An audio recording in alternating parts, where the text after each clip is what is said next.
आप सबका हमारे YouTube चैनल पर स्वागत है। सभी को मेरा राधे राधे। इस बार फाल्गुन की जो अमावस्या है वह सोमवार को आ रही है, इसलिए यह सोमवती अमावस्या है। तो सोमवती अमावस्या पर वट वृक्ष की पूजा के साथ सोमवती अमावस्या व्रत कथा का पाठ भी जरूर करना चाहिए। तो अब सुनते हैं सोमवती अमावस्या की कथा। तो प्राचीन समय में एक साहूकार के 7 बेटे और एक बेटी थी। उनके घर अक्सर एक ब्राह्मण भिक्षा मांगने आता था। जब भी साहूकार की बेटी भिक्षा लेकर आती तो वह ब्राह्मण भिक्षा लेने से मना कर देता और कहता कि तुम्हारे भाग्य में सौभाग्य नहीं है, वैधव्य लिखा है। यह सुनकर साहूकार की बेटी बड़ी ही दुखी हो जाती। कई बार ऐसा ही होता रहा। तो एक दिन साहूकार की बेटी ने अपनी माँ को सारी बात बता दी कि कैसे एक ब्राह्मण जब भिक्षा मांगने आता है तो वह उससे भिक्षा नहीं लेता और उसे यह कहता है। साहूकार की पत्नी ने अपनी बेटी से कहा कि अगली बार जब भी वह भिक्षुक आए तो मुझे बताना। एक दिन वह भिक्षुक द्वार पर फिर से आया तो उस समय साहूकार की पत्नी दरवाजे के पीछे से छुपकर सब बातें सुनने लगी। तो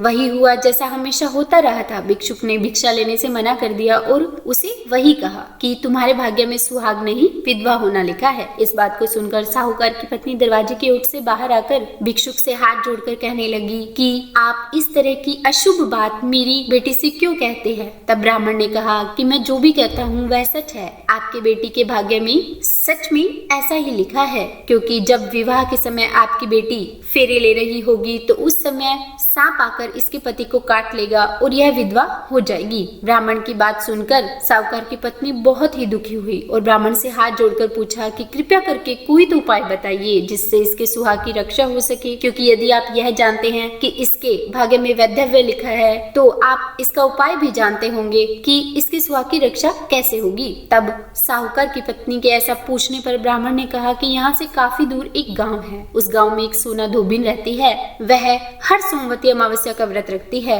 यदि वह आकर अपना सुहाग आपकी बेटी को दे देगी तो आपकी बेटी का वैधव्य टल सकता है, क्योंकि उसका सुहाग अटल है। तब ब्राह्मण की बात सुनकर साहूकार की पत्नी ने ब्राह्मण का धन्यवाद किया और सोना धोबिन के घर जाने के लिए निकल गई। चलते चलते रास्ते में जब एक दिन वह बहुत थक गई तो थोड़ा सा आराम करने के लिए वह एक पीपल के पेड़ के नीचे बैठी। उस पेड़ के ऊपर गरुड़ और उसके बच्चे रहते थे। थोड़ी देर बाद उसने देखा कि वहां एक सांप आया और उस पीपल के पेड़ के ऊपर गरुड़ के बच्चों को खाने के लिए चढ़ने लगा। साहूकार की पत्नी ने उस सांप को मार दिया और गरुड़ के बच्चों की रक्षा की। जब कुछ देर बाद गरुड़ वहां आया तो उसने देखा कि वहां पर आसपास खून फैला हुआ है। तो गरुड़ को लगा कि साहूकार की पत्नी ने उसके बच्चों को नुकसान पहुंचाया है, इसलिए गरुड़ ने उस पर हमला कर दिया। परंतु साहूकार की पत्नी ने उसे बताया कि उसने तो उसके बच्चों की रक्षा की है। जब गरुड़ ने यह सब सच जाना तो उसने कहा कि तुमने मेरे बच्चों की रक्षा की है, इसलिए तुम ये बताओ कि मैं तुम्हारी मदद कैसे कर सकता हूँ। तब साहूकार ने गरुड़ को बताया कि वह सोना धोबिन के घर जाने के लिए निकली है और उसका घर बहुत दूर है। अगर वह उसे वहां तक पहुंचा दे तो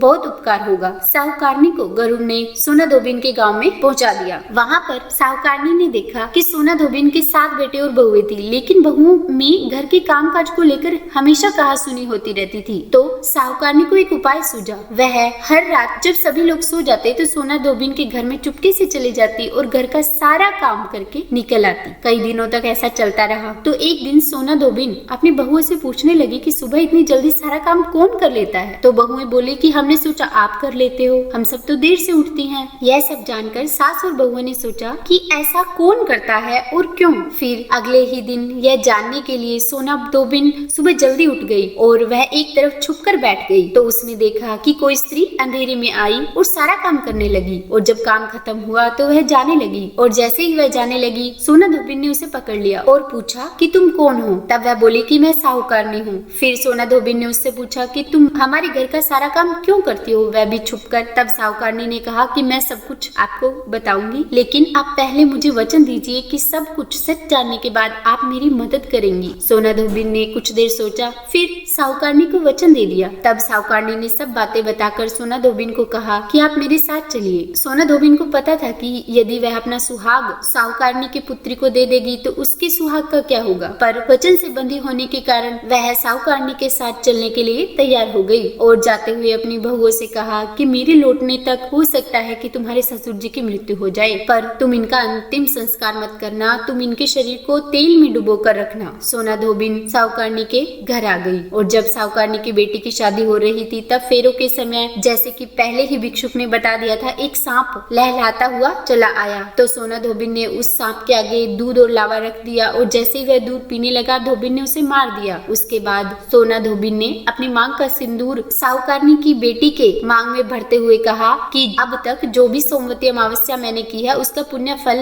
मैं साहूकारनी की बेटी को देती हूँ। और इसके बाद साहूकारनी की बेटी का वैधव्य टल गया और वह सौभाग्यवती बन गई। परंतु सोना धोबिन का सुहाग खत्म हो गया, यानी कि उसके पति की मृत्यु हो गई। पर जैसे कि सोना धोबिन अपने बहुओं से कह कर आई थी, इसलिए उनकी बहुओं ने वैसा ही किया, उसका अंतिम संस्कार नहीं किया और सोना धोबिन के लौटने का इंतजार किया। उधर सोना धोबिन यह सब करके अपने गांव के लिए निकली। तो चलते चलते रास्ते में ही सोमवती अमावस्या आई। धोबिन ने उस दिन व्रत रखा और पीपल की पूजा की और सोमवती व्रत की कथा का पाठ भी किया। और इसके बाद जब वह अपने घर पहुंची तो उसने अपने रास्ते में की हुई सोमवती अमावस्या का पुण्य अपने पति को दे दिया, जिससे उसका मरा हुआ पति भी फिर से जीवित हो गया। लोगों ने जब सोना धोबिन से पूछा कि तुमने अपने मरे हुए पति को कैसे जीवित कर लिया, तो उसने बताया कि यह सब सोमवती अमावस्या के व्रत का प्रभाव है, उन्हीं के प्रभाव से मेरा पति जीवित हुआ है। इस प्रकार जो भी स्त्रियां अपने सुहाग के लिए यह व्रत रखती हैं उनका सौभाग्य अखंड रहता है। तो हे अमावस माता, इस कथा को कहने, सुनने और हुंकारा भरने में हमसे कोई गलती हो तो हमें क्षमा कीजिएगा।